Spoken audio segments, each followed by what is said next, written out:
Hello, listeners. Welcome to the Strength in Recovery podcast. I'm here with Tom Seward. He is an alum of our Bracebridge Hall location, and it is a beautiful facility. Can you tell me in Earleville, Maryland? But Tom, tell us on the map, like, where is that? Where are you? Yeah, I think we're at the top of the eastern shore of the Chesapeake Bay in Maryland. But Bracebridge Hall, I think they have roughly 600 acres or something here. It's a massive property. They're right on the Sassafras River, or is it the Bohemia River or the Sassafras River? I don't know. It's a gorgeous property. It's very beautiful. Remote Cecil County. Nothing but farms around here and water, mostly. A real gorgeous place. And it sure is. Very conducive to, it's peaceful. It's a good spot for someone to start their journey of recovery. Absolutely. Tell us a little bit about how you got connected to Bracebridge. Okay. Well, full disclosure, I'm a little nervous. It's funny. I was just having a conversation with some friends before we started. I've learned in my recovery that everything that makes me grow today requires discomfort. That's the price I pay. So I'm uncomfortable a lot today. And I'm just really grateful. 20 months ago, I was a patient here and I wanted to die. And today my life has just changed so dramatically. I think miraculous is a fitting word. And, 20 months ago, nobody was asking me to appear on podcasts. I can assure you that. And I'm asked to speak, to share my story at meetings a lot today. Next month, I'm going on vacation. I'm taking 10 days off of work, going on vacation to Washington State with my friend and sponsor. My life is just so much different today, and it's amazing. I've worked here now for 14 months. I started as an RSS. When I left treatment this last time, I changed everything about my life. I decided to take all the suggestions, and I arrived there out of desperation. I didn't do anything special. I was just so desperate and in so much pain and contemplating suicide again that I recognized I needed to come back to treatment. And it was really funny that I was calling and they told me they had no beds available. And I ended up reaching out to Vince in the middle of the night and he made a bed appear for me. And I'm really grateful for that. And my life changed.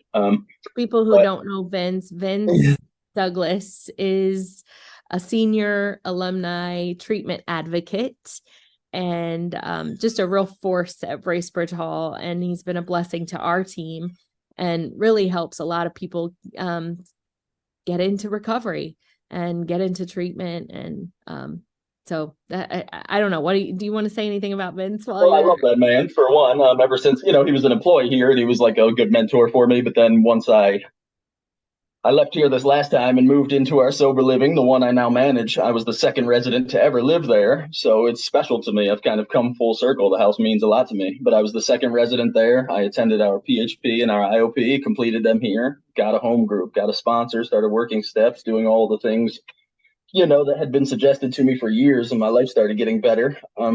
I have never missed a day. I've never called out. I've never been a second late. And for me, that is my track record. That is atypical. Like, that is not consistent with my track record. I was unemployable my whole life, and not because I didn't want to be employed, but I just could not. I screwed up everything everywhere. I just could not get anything right. And the addiction was the source of my problems, but I did not recognize that at the time. And I spent most of my life trying to manipulate external variables, trying to arrange my outside world to fix my insides. And, it took me a very long time to realize that I have to fix my internal condition, work on my spiritual condition, and the outside falls into place. But I guess I'm just very grateful today. So I have my job, which means a lot to me. I discovered purpose. I found purpose, which I never had. I drifted through life aimlessly, and that always frustrated me because I've been very blessed and I've had a decent education and I have talents and abilities, and I had no passion, no ambition, no drive, and I couldn't get anything right. I couldn't hold down a job. I had no follow through on anything. And my life is just so different today. I have so much trust and support from my employer, from Bracebridge. I have minimal supervision. Like, I have a great deal of trust and autonomy, and that is from doing the next right thing, from demonstrating that I'm trustworthy and dependable. And that's all, I believe, the grace of a loving God. The program I work, Alcoholics Anonymous, but working a program of recovery with a sponsor, and the fellowship I found in the rooms, and the recovery community at large.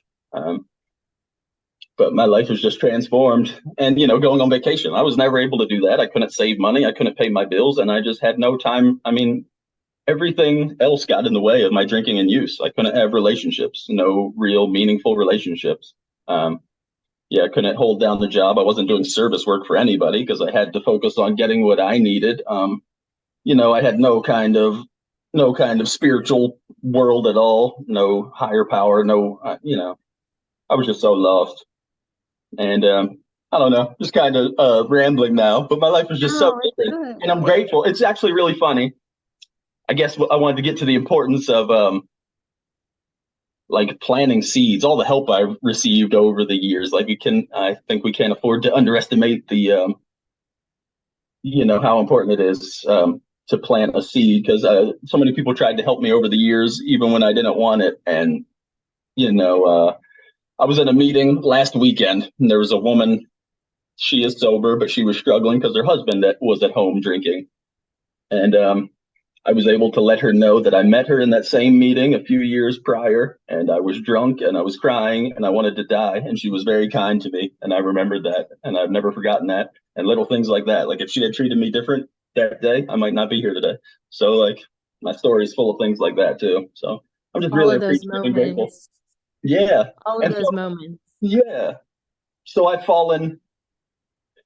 Well, we can discuss this more, but it talks about it in our literature. This program has transformed, my biggest weakness into my biggest asset. It's only because of my addiction and my recovery that I'm able to help anybody, that anybody wants to hear what I have to say.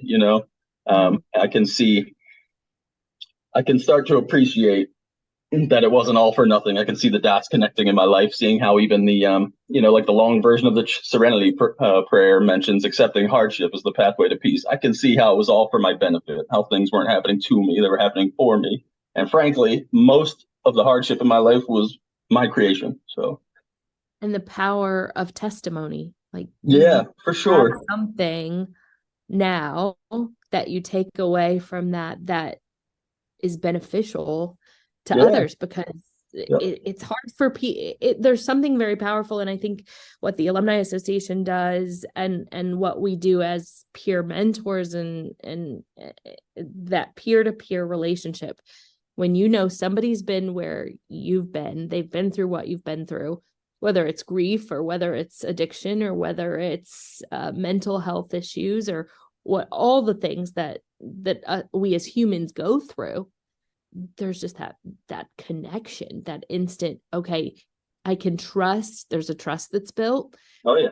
And I can listen to this guy because he knows what it's like. Yeah, I can remember my first exposure to meetings a very long time ago, years ago. They were always helpful to me. I mean, it was, I could connect, I could relate, I felt like they were telling my story. But, it's only after this last time in treatment that I really got all in. I don't know. For me personally, I had no success dancing on the periphery of recovery. Like you have to be all in, like 1 foot in, 1 foot out did not work for me. I had to be fully committed. It is like the primary focus of my life. And now the things I had to do for recovery that I didn't necessarily want to do, they've just become my life. I like it now. There are days, exceptions, where I might not want to go to a meeting one day. But for the most part, I love what I do. I have a lot of friends now. I've met so many beautiful people on this journey. I have a speaking commitment now at Inpatient, which is great. I think that's like the transformation too. It's like with any discipline or any habit that we incorporate into our lives, there's going to be days when we're really excited and motivated to do it. And then there's going to be other days where we do it because we know this is the right thing to do, whether we like it or not. Right. And I think there's a growth mindset in that. Like, that is true. When I made a commitment when I left treatment this last time and I made the commitment to take suggestions, I made that commitment completely. So yeah, sometimes it's discipline. I do what I have to do. today I'm responsible for my disease, right? It's like a diabetic. I use, it's a good example that everyone will understand. Like once a diabetic, it's not their fault they're born with that disease, but once they have been educated on the medications they have to take, the diet they have to follow, testing their blood sugar, like they are then responsible. And if they choose not to address their disease, then they have to be willing to accept the consequences. And that's the same today for my recovery. I know there's no more delusion or no more denial. I know exactly what my disease is. I know what it requires. I need daily treatment for my disease. And if I don't do it, the consequences, it's my fault. And so I made that commitment. And to be honest, working at the house, it's funny. I worked about 2 months as an RSS, and then I was given the opportunity to manage the house. And it was a bit overwhelming. I had never done that before. It's a house full of personalities. I was in early recovery myself. The clients were folks in early recovery, and maybe, still had a long way to go. Talk a little bit about early recovery, and we have a lot of people that listen to this podcast who are in early recovery, or their family members trying to understand people in early recovery. And I think we've learned more about post-acute withdrawal syndrome, pause, and how 30 days in a treatment center, or a quick detox hasn't necessarily healed the brain, and you may feel some symptoms. So talk a little bit about that. All right, so I'll try to remember your points. For one, I'd like to say, because I experienced this myself, for anyone who is for an addict or alcoholic, maybe it's their first time in treatment, or for any family members, there is no cure. Like I had my own father when I left treatment after 30 days. He said, "You're all better, right?" Mm-hmm. And, I said, "No, absolutely not." And so I say that when I share here for people who are here for the first time in treatment, you're not going to be cured after 30 days. You are just getting started. This is barely scratching the surface. For me, I was treated with kindness here. I wasn't judged. I was shown compassion. The people here loved me so I could love myself. I was given the medical care, detoxed, fed, but I was just getting the drugs and alcohol out of my system and learning a little bit, but it's just a bare beginning. Like it is. Mm-hmm. Rehab is just the start. And for me, it is true for me what they say in our recovery literature, like in the big book or in the program of NA. For me, my drinking and drug use is a symptom. Mm-hmm. It is not the problem itself. It was the solution to the disease I had until it didn't work. And then I couldn't live with alcohol and drugs and couldn't live without them. And they no longer gave me any relief or comfort. So for me, I'm learning more about myself as the time goes on. I think from a physical perspective, like I think there is maybe a genetic predisposition, and there's probably with chronic use or chronic drinking, there's probably a threshold you cross, maybe where I lose that power to control how much I drink or drug. But if I never pick up that first one, that's not an issue. My problem also, it's not just that I have a drinking and drug problem. I had a sobriety problem, a living problem. My emotions, I was emotionally immature. I had a horrible relationship with myself. I was, you hear it a lot in meetings. People say they never felt comfortable in their own skin. They felt different. I always felt less than. I had some, an inferiority complex. And there were some events that happened. My life wasn't especially traumatic, but everyone experiences trauma. I got in a car accident as a 7-year-old. My face went through a windshield and I knocked some adult teeth out. So I had fake teeth as a kid that caused me to be self-conscious and insecure. I had a brother that bullied me relentlessly. My parents were stressed out, overworked, impatient. I was learned you don't ask for help because you get yelled at, you know what I mean? And men on my side of the family were raised to be stoic. And obviously, well, not obviously, but that is beginning to change. It's becoming more acceptable for men to have feelings and voice them and stuff. But like the men in my family grew up in a time where you just suck it up and, you just do what you got to do and you don't talk about your feelings. So, we did not talk about feelings. I did not ask for help. I learned to hide things and be sneaky because I didn't want to get in trouble. These behaviors, I was already very troubled long before I put a drink or drug in my body. So I believe there are certain things that, I was using the alcohol and drugs to medicate, and I didn't realize it then. My working theory lately is I used to, as a kid, I was incredibly anxious, and then I never knew what that was. I would bite my fingernails till they bled. Like a few years ago, I was able to stop biting my nails, but I had that habit my whole life. So what I think is, as a kid, I was so uncomfortable, but that's the only way I had ever felt. So I had no frame of reference. And then once I started altering my consciousness, there was relief. So I think I was doing anything to not feel like me. And I can distinctly remember a time where I would alter my consciousness. That was with marijuana at the time. I felt as though I could not be sober. Like I would do anything to not be sober again. Do you remember that first use, the first? It wasn't the very first use. I do remember the first use, but it wasn't the very first use. But it was very early on as like an adolescent or young teenager where I would put a substance in my body and I did not want to go back to my normal state. And I started displaying behaviors that are uncommon to obtain money for marijuana. I was stealing. I was breaking into houses. Like once I really started to lose control.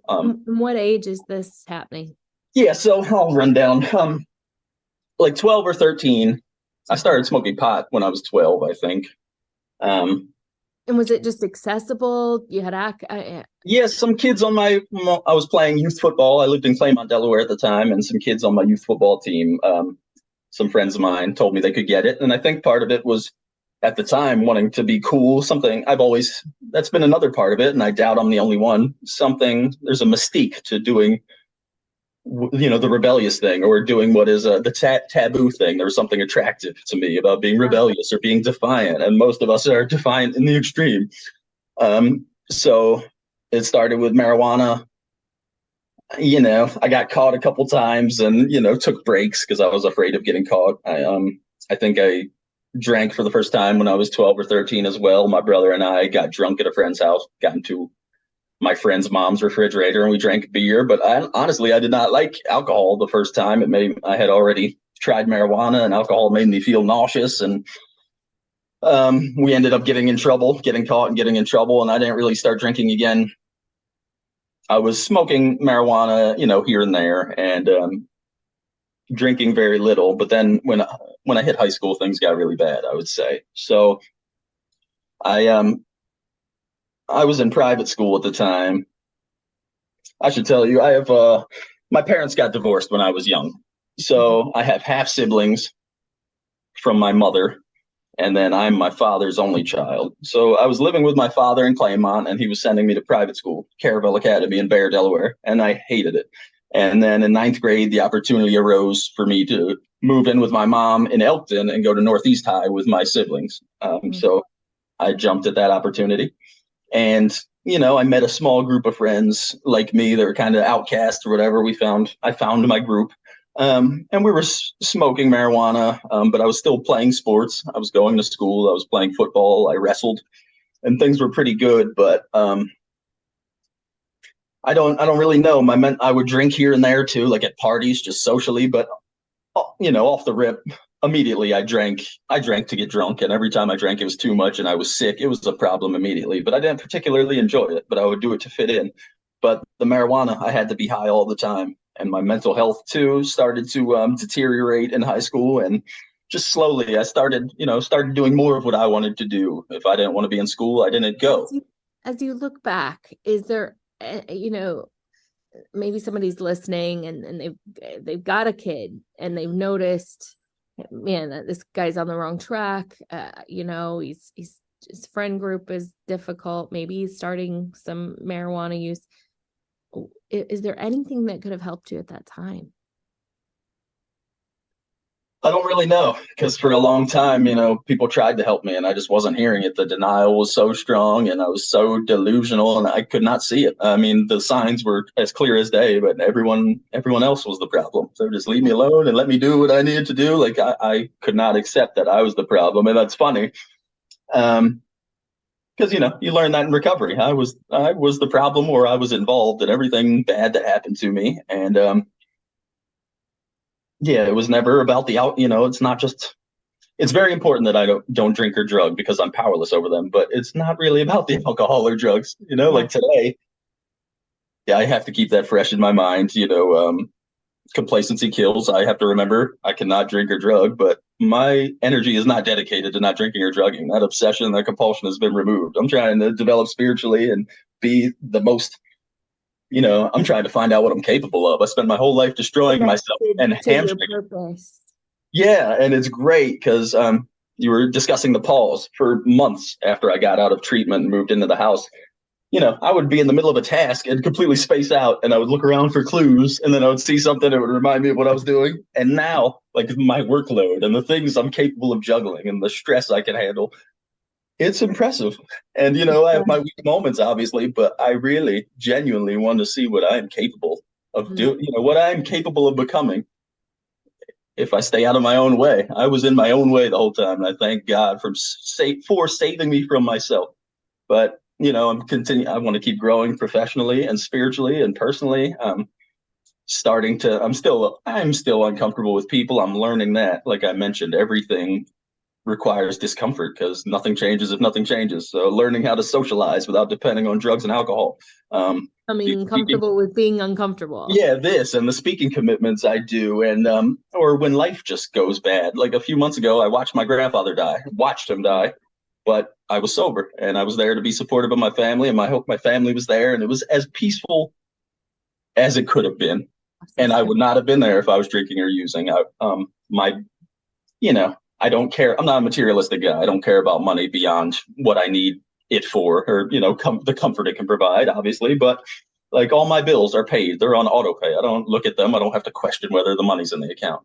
Being able to go on vacation. I've worked really hard to have a good credit score now. Like everything, it's just mind blowing what could happen. Just me getting out of the way. It took me a really long time to realize that I was the problem. And when I started taking suggestions, even though I didn't want to do it at first, it was a massive relief. I didn't have to think. Like for the first 6 months when I was living in the house, I did not have to think. I went to class every day.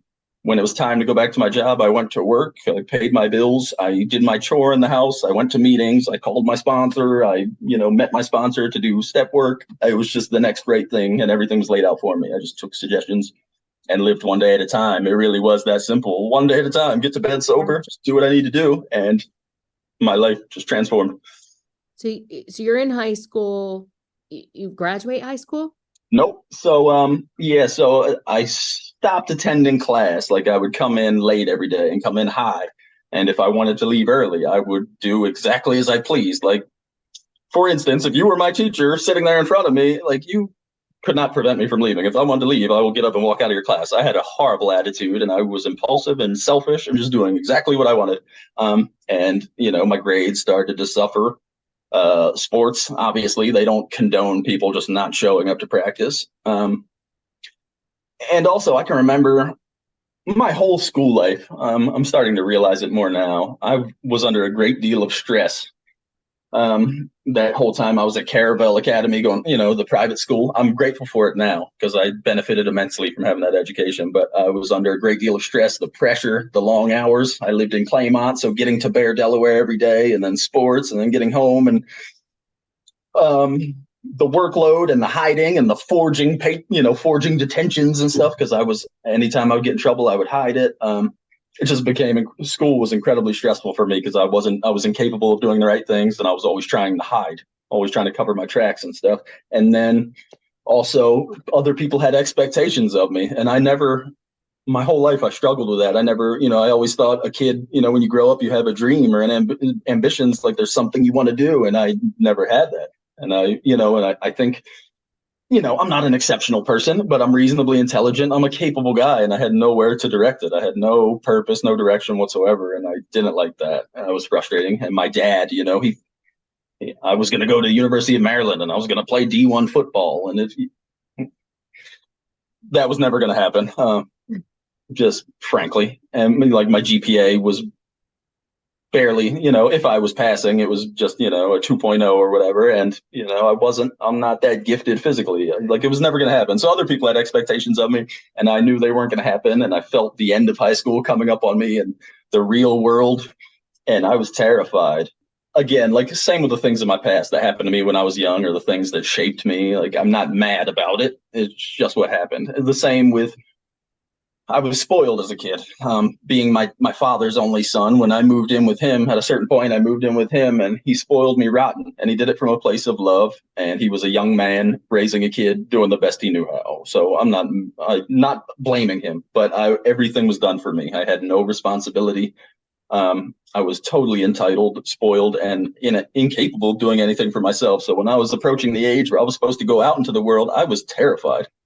Wow. And, I was really stunted and, abusing drugs and alcohol, beginning that at such a young age. I really believe in that arrested development stuff, because even today I am emotionally stunted, in a lot of ways. In a lot of ways I'm normal. In a lot of ways I'm ahead of the game, but in some ways I am still very much, stunted and working to catch up. Through that. Take us, how long was it after high school until 20 months ago?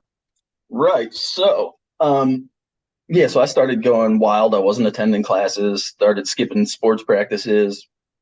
And then, it's hard to remember all the details because I have like 15 years of blurriness, but I remember I started stealing. At first it started because I had to get money for the weed to stay under the influence. I did not want to be sober. So it started with, if I was unable to get money, like allowance or whatever, it started with stealing change from my mom. Like she had a giant, one of those like 5-gallon jugs she would keep change in. It started with that. Then progressed from there. I mean, at first, when I started really getting into theft beyond change, I think I was stealing from other people. But then it got to the point where I thought it was acceptable to break into houses. So I remember I was in high school still, and a guy that I was buying marijuana from at the time, a couple of friends of mine and I decided we would break into his house one day when he was at work. He was, a working man and was always kind to me. And not saying it's okay to sell pot to high schoolers, but the guy he was always kind to me. And I decided when he's at work, away from work one day, I would break into his house, and I stole some money from him. But I was unable to kick his door in, so I ended up breaking a window. And in my panic, I started tearing glass out of this window, and my hands are all scarred up as a result of that. But I ended up in the hospital for stitches, basically. And I don't remember if they took sketches or if they take pictures, but they took an image of my hands. And then, I guess there was a police report that matched up. I believe they found a piece of my pinky in the gentleman's window. And they brought me in for questioning.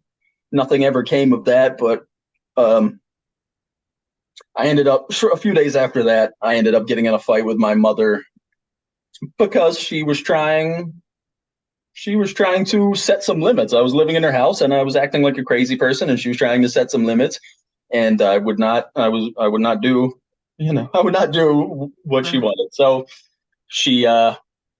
I said I was going to leave the house, and I believe my stepdad was trying to let the air out of my tires so I could not leave the house. And I told him I was going to wrap the car around a tree.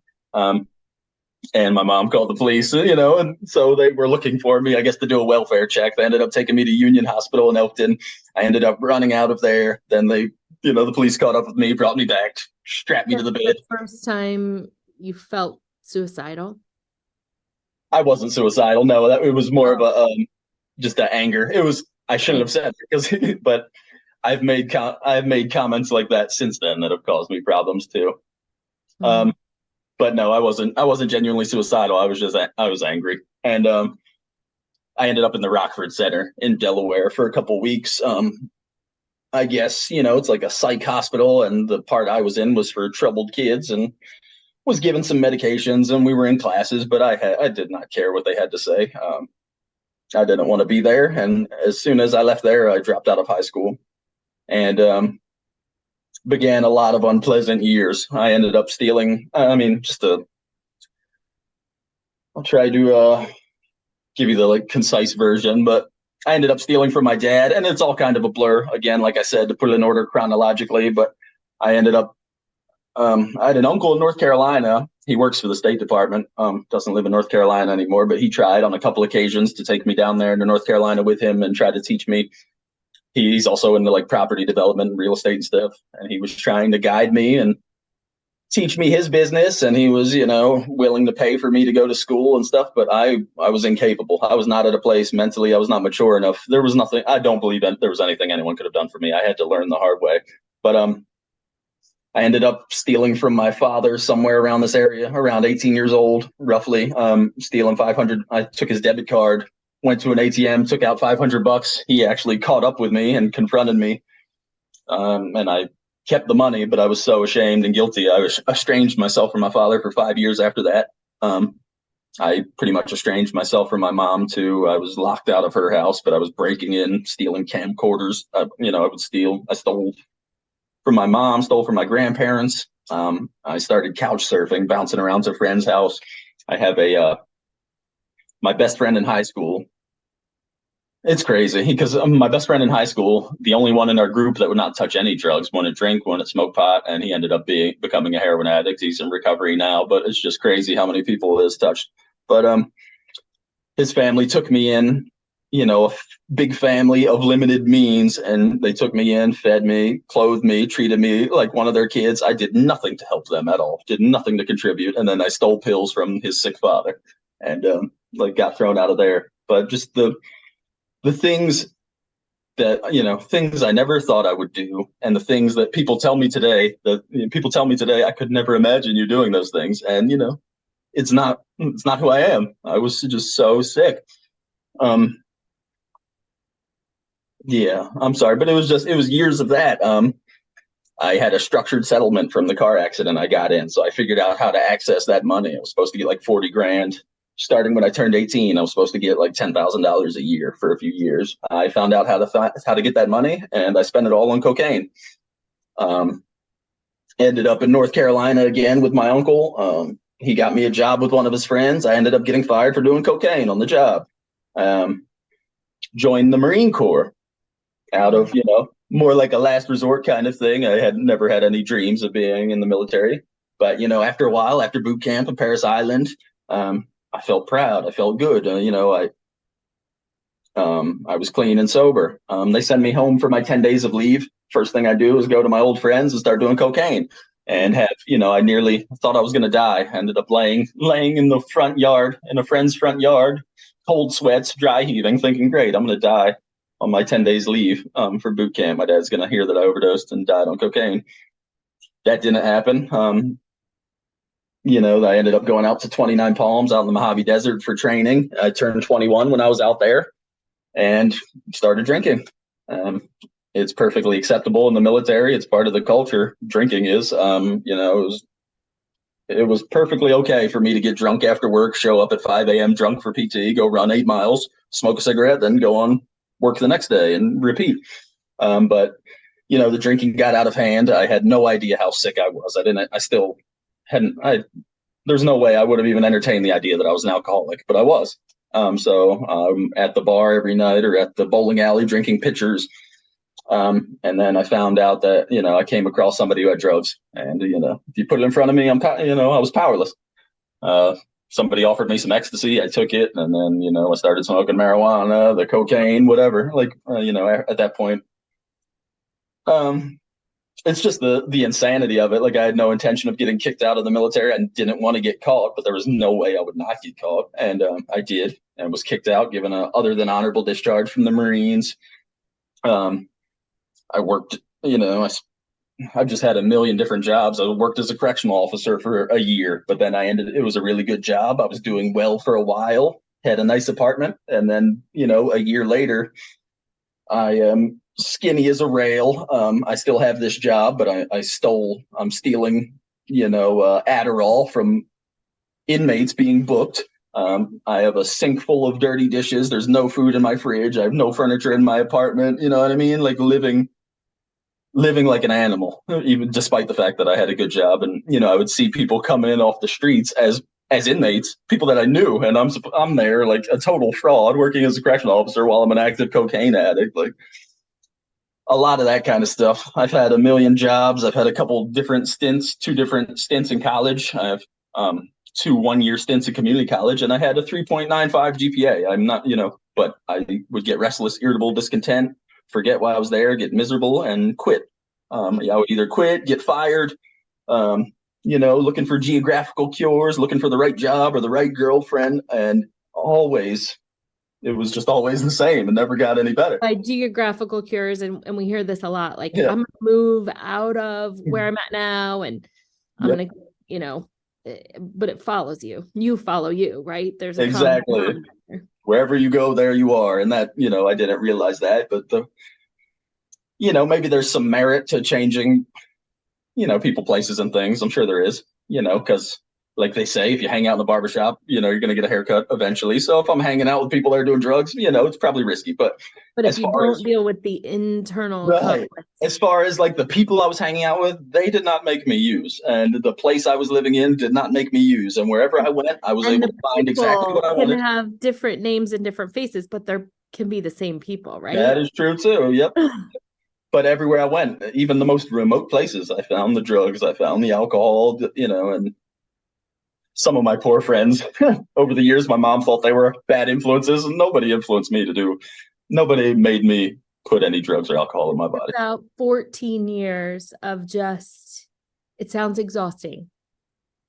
It really was, because there was a time, like I mentioned, when I was young, there was a time when I was doing some really, really bad things, and I was kind of able to harden my heart to it. And I was just young and angry, and I didn't really care as much. And then I guess essentially I'm a good person. So, I was raised right. I come from a good family. I have good like values and morals, I believe, but and I was living out of alignment with that. And that caused me a lot of distress. And I remember reaching a certain point where I was remorseful, and I was ashamed of the person I'd become. I used to ask myself, like, what have you become? But still, and I started encountering some like spiritual literature, that really resonated with me. But so I started trying to act. I started trying to be a better person, but I still had this addiction, which I could not have any kind of good life. That's the main challenge of my life as I see it. It's been throughout my whole life. Like, it is the main obstacle of my life. And I could not, until that was addressed, I couldn't have any kind of good life. I could not have healthy relationships. I couldn't have a healthy relationship with myself. I couldn't have any kind of job or purpose or, leisure activities. It totally consumes me and possesses me. And I've become the worst version of myself. And so, did you go through treatment? I know you said you were working in some meetings from time to time. Yeah. So what happened was, so I was living in New Hampshire. Yeah, there's a lot in between, but it doesn't really matter, because all our stories are essentially the same, I guess. But like, I was living in New Hampshire, and I was still doing the same things, and drinking and driving. I drank and drove a lot. And, it was so selfish and putting people at risk and stuff. But a lot of it, I think, I just kind of realized recently, is that it was a place where I felt safe, as insane as that sounds, like a place where I felt like I could drink the way I needed to or use the way I needed to. So I did a lot of drinking and driving, and, I'm not happy about that. But I'm glad. Oh, thank God I didn't kill anybody. But my mother was calling me on the phone, telling me, like, you better not be drinking and driving. I'm going to call the police. And, telling me all day. And I was so arrogant and so stubborn, and you just could not tell me anything. And consequences did not scare me. She did call the police, and they were looking for me all day, but they ended up catching up to me. I was passed out in my car with the car running in the driver's seat, but I was passed out sleeping in the car, and they caught up to me, and I was arrested, got a DUI. And I went to my first inpatient treatment center in New Hampshire, the Friendship House in Bethlehem, New Hampshire. And I love that place. It was a great experience, but I was still not quite there yet. And I see that when I come now to inpatient, and you can never, I could never know. You can never know for sure.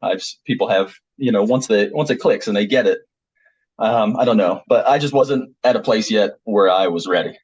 I wasn't ready till I was ready. And then, that's just kind of hard to describe. It wasn't my time yet, but I did have a great experience. I learned a lot, and I got my first exposure to AA. The But I was still, you were talking about. yeah, I was not willing to do they refer to it in the big book as being beaten into a state of reasonableness. And some of the language in the big book of AA is perfect, because like, that is what happened. It was totally, there's a phrase, the gift of desperation, and that, like, I'm grateful for that today. And someone who was active or whatever, there are people out there who will not be able to appreciate that when I say that I'm grateful for being an addict and I'm grateful for that desperation. Like, it was a gift. I kept doing things my way, struggling on my own until I got so desperate and in so much pain that I would do anything to not feel that, because I was thinking about shooting myself. And that's where I needed to be. That was that jumping off place. Then things got easier. They say it's kind of a cliche thing or whatever, but in the 12 steps, they say the first step is the only one you need to work perfectly. And I realize now that it took me all those years to work the first step perfectly. So really, I was able to call myself an alcoholic or an addict before then, but I did not truly believe my powerlessness, that it would always be this way. You know, they talk about that great obsession of every alcoholic or drug addict that, well, someday we're going to be able to figure out how to control it. Someday I'll get this right. Like, I screwed it up last time, but I got it this time. It's insanity. But that finally has been removed from me. But yeah, I reached a place of desperation and was able to truly surrender. And, you know, they talk about in recovery of this phenomenon that we addicts and alcoholics have. I know I did for years. They call it the built-in forgetter. Like, I would have a relapse and, you know, stay sober for a couple weeks or whatever, and, you know, start to forget about how bad it was. You forget the pain, forget how awful it was. And I would remember the fond things, you know, remember the nostalgia and the good times I had, and remember the comfort or the joy or whatever. And I would fantasize about how, you know, oh, it's Christmas, or it's Christmas time. I'm going to go home and have a, you know, couple drinks and watch Christmas movies. I would build up this romantic fantasy in my head, and, you know, it was all BS.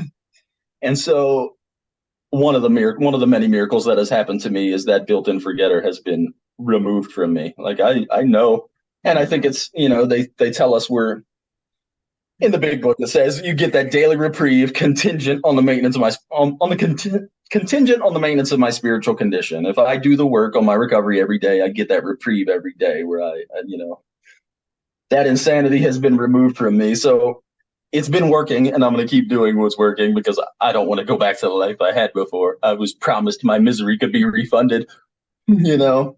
Take me to that moment. You walk in a meeting. You know, I think, you know, for people who haven't been there, for people who don't understand suicidal ideation and thoughts of ending one's own life, you walk into a meeting. No one knows that those thoughts, I mean, our thoughts are private for the most part, unless we share them. Right. And you have this interaction with a woman that you say changed your life and, you know, saved your life in a way. That was that was super cool. That was actually in Chestertown a few years later. That was a local meeting. But yeah, at that point, that may have been after I'd already come here as a patient one time, but I just could not stop drinking, and it was awful. Like, I could not manage. My life was in shambles. My work performance was suffering. I couldn't attend work. I couldn't pay my bills. I was like driving. I was coming to behind the wheel all the time, or breaking down on the side of the road, and, you know, coming out of blackouts and breaking down in my car. Or, you know, I ran out of gas on the Bay Bridge, like crazy stuff. And it was real out of hand, and I was scared, and I just could not stop. I could not stop drinking. I was waking up, you know, I'd be vomiting in my sleep. I would drink and throw it up and have to keep drinking because I had to have it. Like, it was not an option. So if you vomit, you got to drink more. It was scary. Or I would wake up and not know what time of day it was. I was missing time. You know, large portions of days just missing. I was time traveling, and it was scary. And these thoughts are flooding your mind. Yeah, so I'm in there crying, drunk, and just I had no idea what to do. I just knew it was a safe place, and they understood. I had no idea what I was hoping to get out of it. I still didn't believe they could help me. I think I just wanted to not be alone.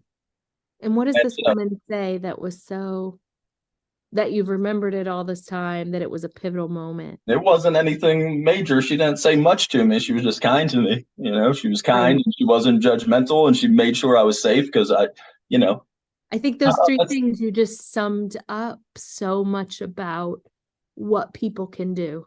Be kind, don't be judgmental, and then make sure the person's safe. Well, that's why if you had to write, a guide to helping people. I'm passionate about this stuff, because I don't know, I've hurt immensely. Like, I know what it's like to pray that you don't wake up in the morning. Like, I just wanted to die. And I can remember the evolution of my prayers. Like, it started out the foxhole prayers when I would be really hungover, hurting, because I drink till it hurts, and I would pray, like, please just get me through this, and I'll never do it again. And then, the insanity of alcoholism, I'm doing it a week later. So eventually my prayers got to the point where, I would pray, please help me stop drinking. I swear I'll never do it again. And then I would say to myself, like, who are you kidding? You're going to do it again. And then by the end, before I got sober this last time, was please kill me. Like, my life was a cruel joke. Like, I either help me, I need to get better, or I want to die. It wasn't, I've always been scared of death my whole life. And I still have not, I still haven't fully accepted my mortality. And I think that saved my life in some ways. Another thing God did for me to keep me from shooting myself when Vince told me to get into it. You just outlined something very, very powerful. Be kind. Yeah. Open, don't be judgmental, and just make sure you can do what you can to make sure that person is safe for one more day.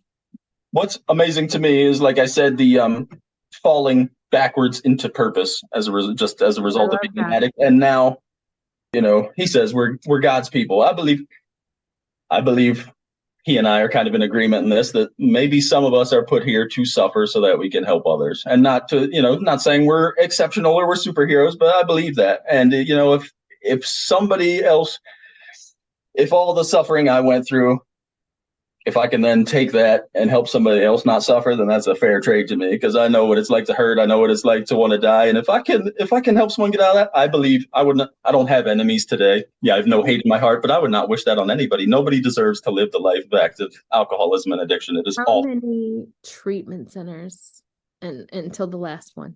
So I did one in New Hampshire. Then the DUI was in December of 2015. So that would have been January 2016 in New Hampshire. And then I did 3 in 1 year here.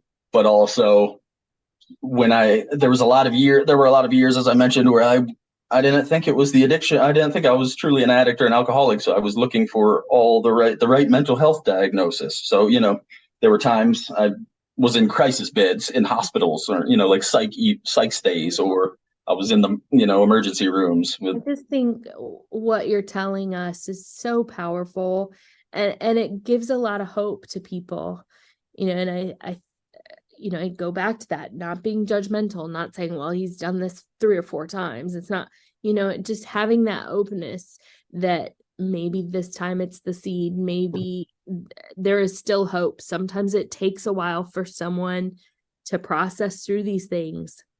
For some people, they come through one time and, they get their life back on track, but for others, this is a struggle and we wouldn't be judgmental if in the same way for someone, go back to your diabetes, if someone was struggling with getting their A1C and their blood sugars and they had times when it was higher and lower, and we give them grace to get that settled out, right? And getting the right insulin levels and getting the right diet in place. Yep. But when it comes to addiction, we can really kind of hold that over people's heads, the number of times that they seek help. And, I think we're getting better as a society as we learn more about the chronic nature of this brain disease and calling it a brain disease. But, I think your story is just so powerful. And I'll share just one more thing that I think is really important, because I know we're running. The time went quicker than I thought it would. All right. So one thing I wanted to mention, you made some very great points there, but like I have learned you can never count somebody out. Like, it was a process. Wow. A process in my recovery of getting to the place where I was ready. So you can never count someone out. Some of the people that you would think, they had the most behavioral problems, the people that someone might think would never get it, those people sometimes just get it one day. Like, you can never count somebody out. But also, it's important, you mentioned, like, the process. I learned the hard way. Everything I did was the hard way, and it was years of failing and failing and failing to get to that point of reasonableness.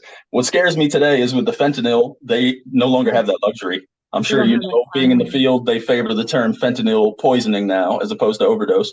So and all the prescription drugs are fake pressed up fentanyl pills now. Right. So xylazine. The xylazine. So an 18-year-old kid takes a part of a pill thinking they're taking a real pill, and they're dead. There's no opportunity to learn. They're gone forever. So it is all, We're every not up 5 against the minutes, same someone, drugs we were yeah. up against So 10, 20 years. these record overdoses in the United States, every 5 minutes, someone is dying of a drug overdose. So during this time we've been talking, that's a dozen people that have died just in the U.S. while we've been talking. It's serious. And thank you for bringing that point. And yeah, the supply is different. The drugs are different. This is there is no experimenting anymore. Right.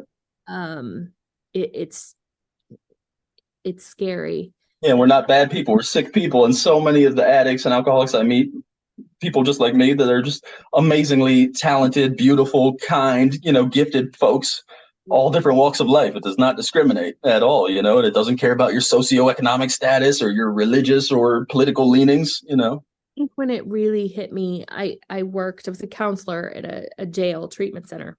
And we had 17 male inmates. I went in every day, and it was kind of like, go in there and do therapy, do something, everybody's kind of tossing their hands up going, we don't know what to do. Let's bring some counselors in and let them give a crack at this, And so we went in and I asked one day, I said, kind of took a poll of these 17 male inmates at the age of first use. And of the 17, only 2 started using as an adult. The rest all started using, mostly in, at the age of, I think the common age was 12, but it went down to age 3 when they were given drugs by family members because they thought it was funny to watch people run into the walls.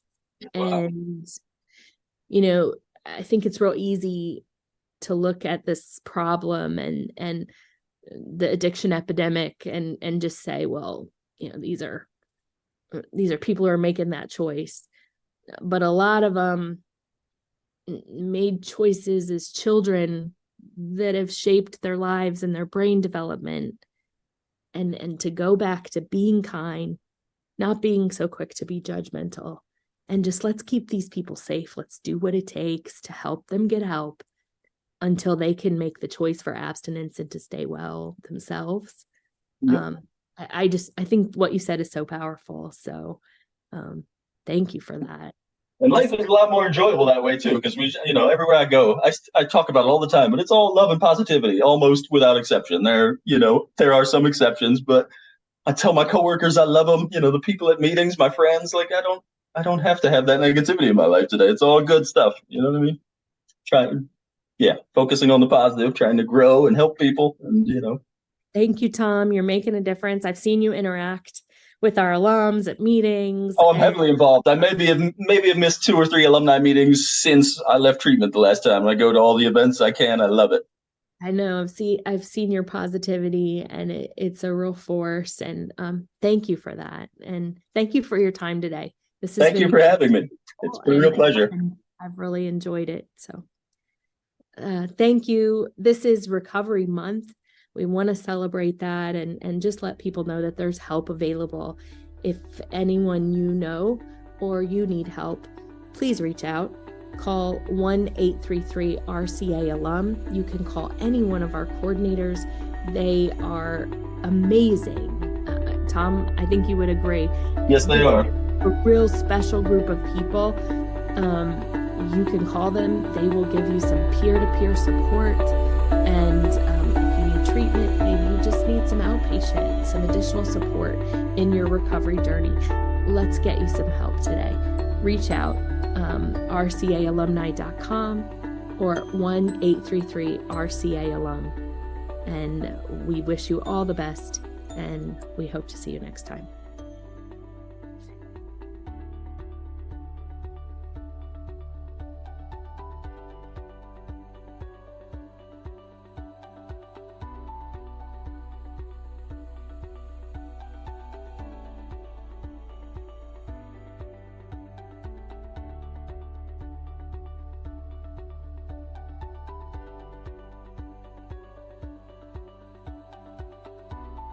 Thank you for listening to the Strength and Recovery podcast. If you enjoyed this episode, please tap the subscribe button and leave us a review. We love hearing from our listeners and hope to reach more of you out there as we continue to share these incredible stories of recovery. The RCA alumni team aims to provide a safe, supportive environment for those in the recovery community, regardless of their affiliation with RCA. We host a full calendar of virtual and in-person meetings 7 days a week, 365 days a year, as well as free sober events every month. To learn more about what we do, find us at rcaalumni.com. Remember, if you or a loved one is struggling with addiction, pick up the phone and dial 1-833-RCA-ALUM. Help is available 24/7. Listen to another episode now or join us next time for the Strength in Recovery podcast.